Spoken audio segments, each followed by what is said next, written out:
have at the bedside the ability to know in real time if a particular patient has the Delta variant, and the treatments and prevention are the same. We do see data from CDC and the state and nationally about Delta variant prevalence in different parts of the country. I saw this morning that it's believed that the Delta variant represents now 40% of cases within the United States, and that number is climbing. So I think they've anticipated, doubling every 2 weeks as a percentage of the total cases. So we are well on our way to the Delta variant being the primary variant we see in COVID cases in the United States, and in our region and our communities will be no different. The mortality rates for COVID are down some, really because I think the patients are younger. I think physicians and our teams have gotten better at managing these patients, but I think being younger and having fewer comorbidities are part of the reason people are doing a little bit better.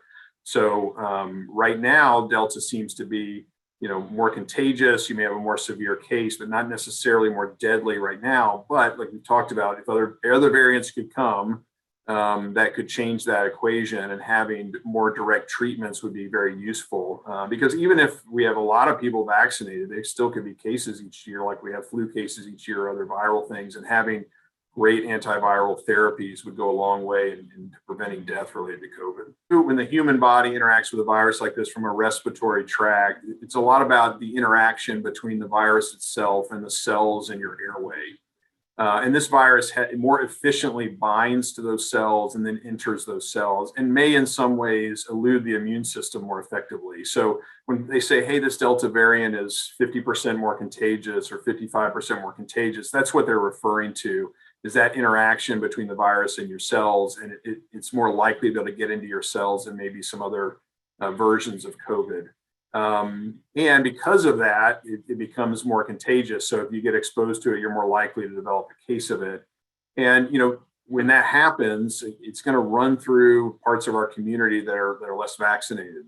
That's just what's going to happen. And so I think what we're going to have is these pockets of cases. You're going to hear about a community where cases are up here or up here. And we've seen that in Missouri and other parts of the country. Places that didn't have a lot of natural immunity because they didn't have a lot of cases earlier in the pandemic, and the vaccination rates are low. And then the virus is there, it's highly contagious, people are vulnerable there. Sometimes in those communities, a lot of other comorbidities are there.